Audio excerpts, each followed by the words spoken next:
Right now, on a remote hillside in the South Pacific, hundreds of giant stone faces are staring up from the grass. We call them the Easter Island heads, but when archaeologists dug two of them out, the heads turned out to be bodies. Full carved torsos, buried to the shoulders, covered in markings no living person can read. Most of what we were taught about who built these statues and how their world ended is wrong. So we'll dig up what's down there, who made them, and why the story that they destroyed themselves collapses when you check it. Start with the ground itself, because that's where the first surprise is hiding. The statues are called moai, and there are close to 1,000 of them scattered across the island. The Rapa Nui people call Rapa Nui. They are not small. The average moai stands around 13 feet tall and weighs about 14 tons, and the largest one ever raised was over 30 feet.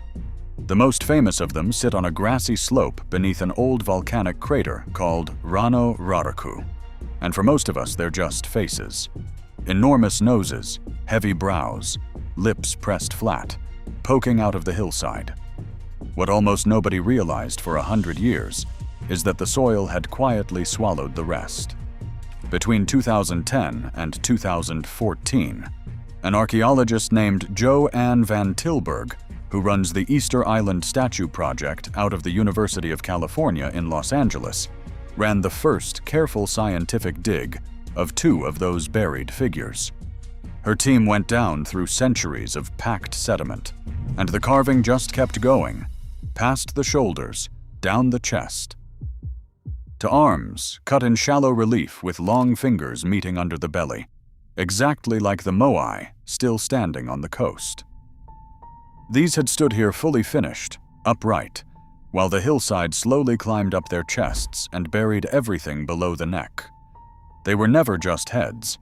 They only look that way because the ground grew up around their bodies. When photographs of those excavated bodies spread online, plenty of people were stunned to find that the famous Easter Island heads had been standing on hidden torsos all along. And then, it got stranger. On the back of one of the buried torsos, someone had carved a cluster of crescent shapes that specialists read as canoes, along with other symbols. Traces of red pigment still clung to the rock, a sign the moai had once been painted. Van Tilburg's team even found that this quarry wasn't only a workshop. The soil around the statues was rich, with evidence of bananas, sweet potato, and paper mulberry grown right there among them. Out of the nearly 1,000 moai on the island, only 3 carry carving like this on their bodies. Hold on to that number, because one of those 3 rare statues no longer stands on the island at all. Today, it sits in a museum in London, behind glass. We'll get to how it ended up there. But carved canoes on the back of a buried giant point at a bigger question. Who were these people that they could raise 1,000 of these things on a speck of rock in the middle of the ocean? The old answer, the one that made it into so many documentaries, goes like this.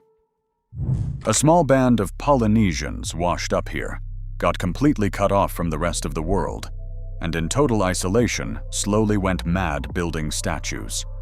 Almost every part of that has now fallen apart. Start with the isolation. The Rapa Nui speak a Polynesian language, closely related to Maori in New Zealand and to the language of Hawaii. Their myths, their tools, and their crops all point the same direction, west, into the vast web of islands that Polynesian sailors had been crossing for centuries in open canoes, steering by the stars, the ocean swell, and the flight of birds. This island sits about as far from any continent as land gets, and they still found it. No band of lost castaways stumbles onto a target like that. By the time they reached Rapa Nui, Polynesian voyagers had already settled almost every habitable island across a huge stretch of the planet, from Hawaii in the north to New Zealand in the south. Reaching this place was the far edge of the greatest run of navigation the ancient world ever produced. Then comes the strangest twist, and this one is genuinely new. In 2020, a geneticist named Alexander Ioannidis and his colleagues published a study in the journal Nature.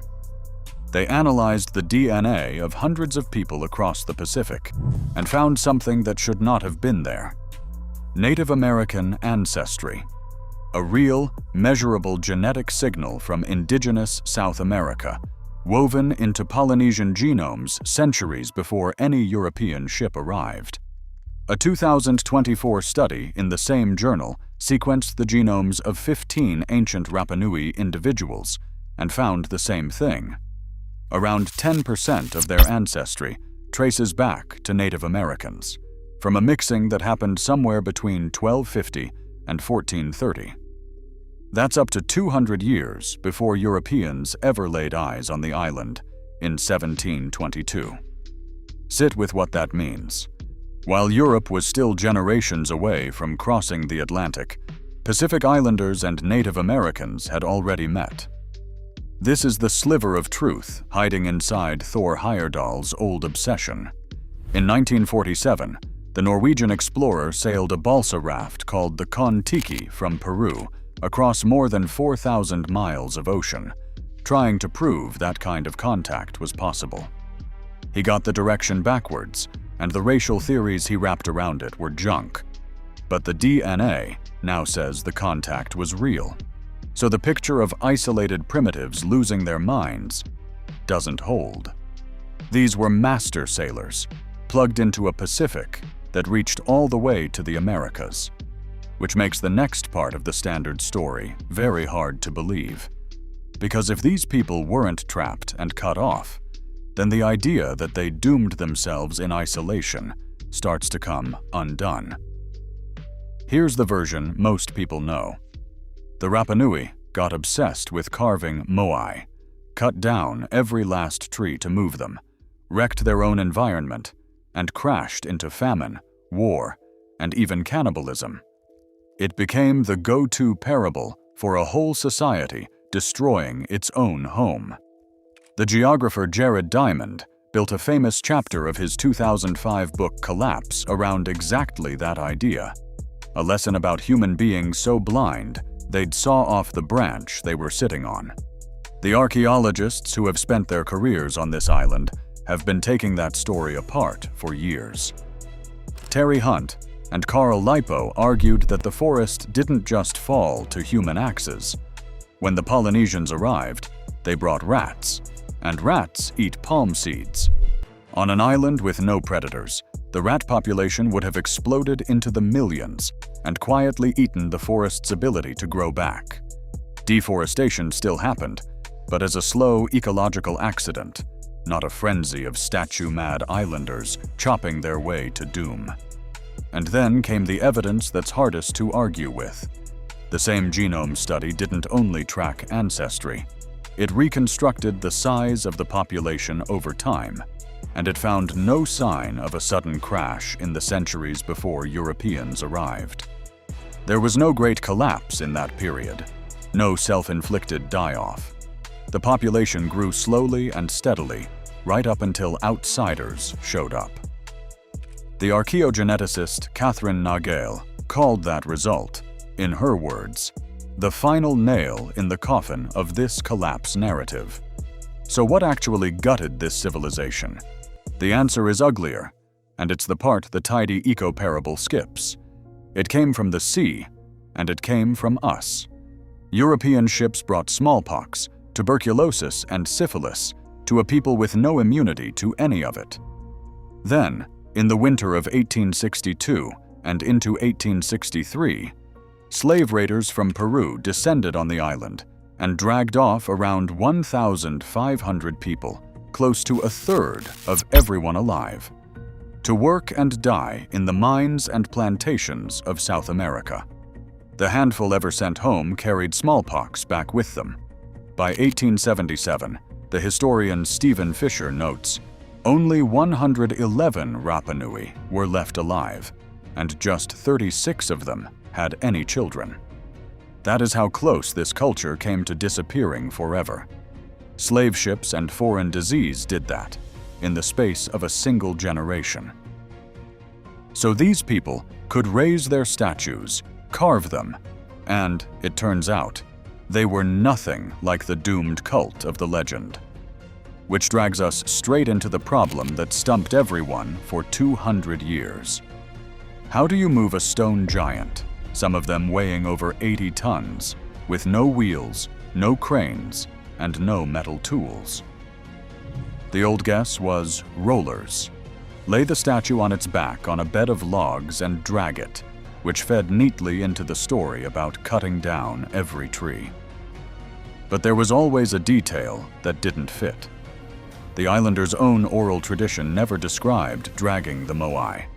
It said the moai walked. For a long time, that was written off as a quaint legend.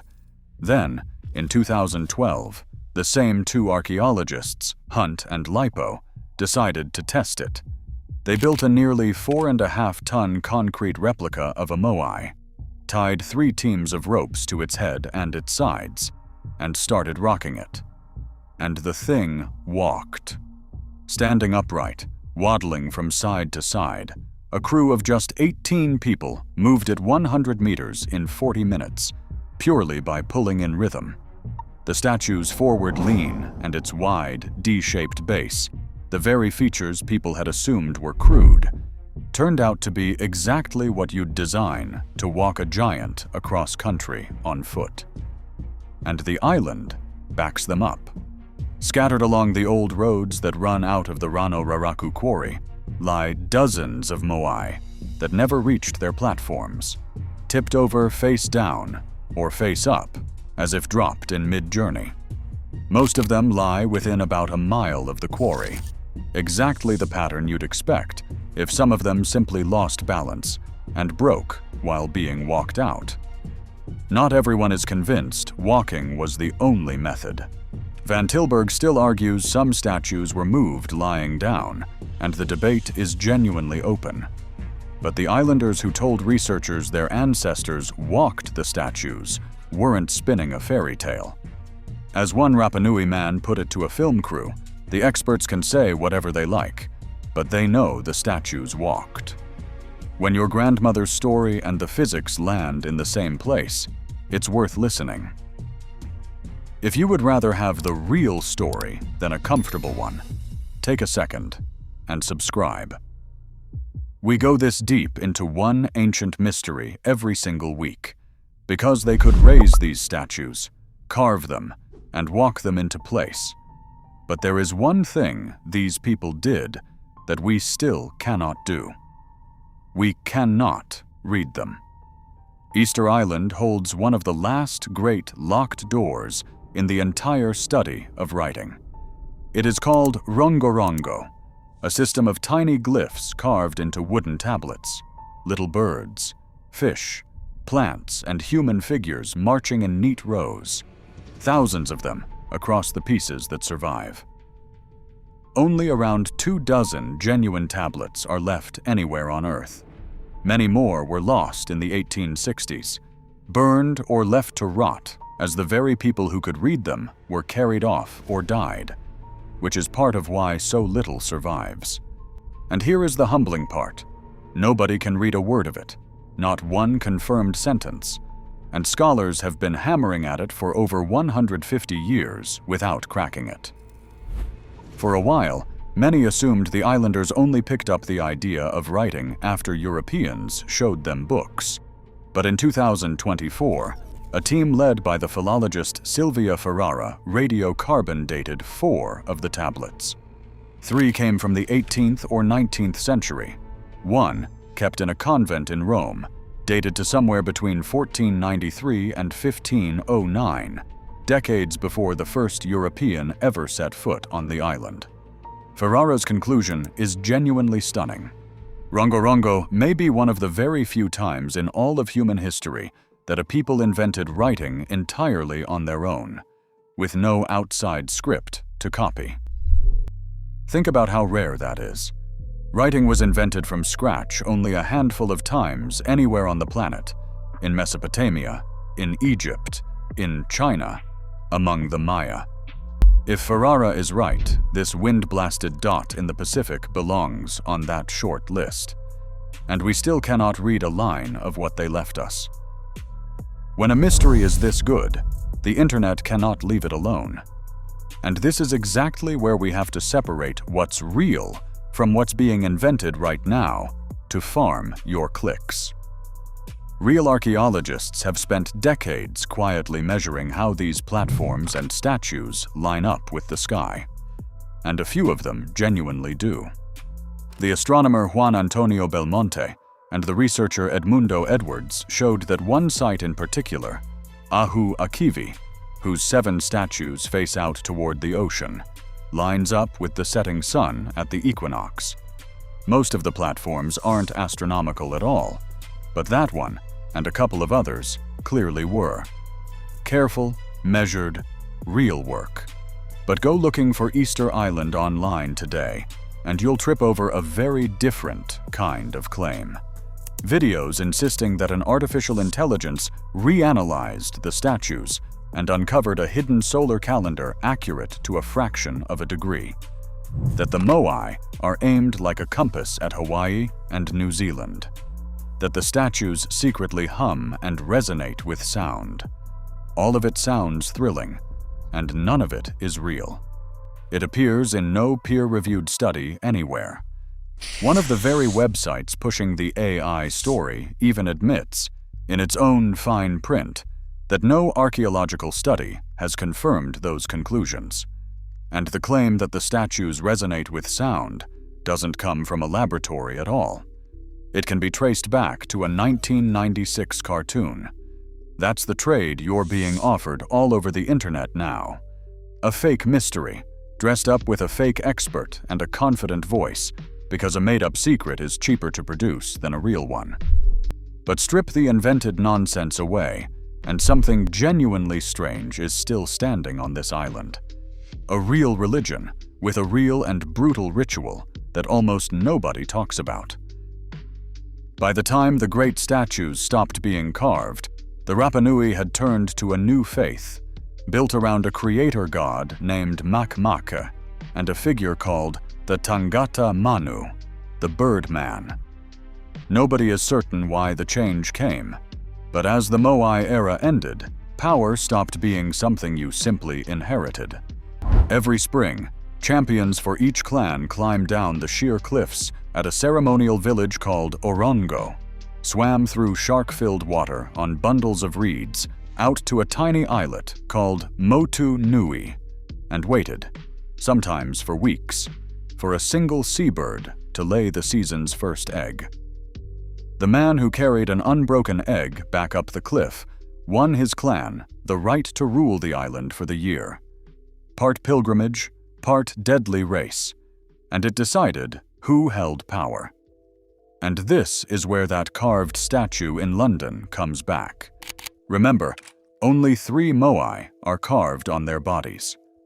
One of them, a smaller basalt statue called Hoa Hakananai'a, is covered across its back with birdman symbols, the whole new religion etched into the stone. In 1868, the crew of a British ship, HMS Topaz, took it from Orongo, hauled it down to the coast, and shipped it to England, where it was handed to Queen Victoria and then to the British Museum. It's still there today, in a gallery in London. In 2018, the people of Rapa Nui formally asked for their ancestor back, and even offered to carve a replica to take its place. The museum kept the original. As one Rapa Nui representative, Anakena Manutomatoma, put it, "For them it is a souvenir, but for us it is a brother." So the one statue that carries this island's entire spiritual story sits more than 9,000 miles from the hillside where it was born. And that distance points straight at the real question hiding under all of this. Because when people can't accept what the Rapa Nui actually did, they reach for something else. Aliens, a lost, sunken continent, a vanished super race that really built the statues, and handed them down. Those stories flatter us because they let us believe ordinary human beings couldn't possibly have done something this astonishing on their own. But look at what the evidence actually says. A Polynesian people crossed thousands of miles of open ocean and found a dot of land almost impossible to hit. They reached Native Americans before Columbus was born. They carved and walked close to 1,000 stone giants. They may have invented writing from scratch, with no one to copy. They lined up a temple with the turning of the sun. And when their world finally fell apart, the cause came from outside, on foreign ships loaded with disease and chains. If anyone in this story mistook themselves for gods and wrecked a world, it wasn't the islanders. It was the visitors who came for them. Next, we're heading to the other end of that same ocean, to a set of ruins sitting exactly where they should not be. You're going to want to see this one,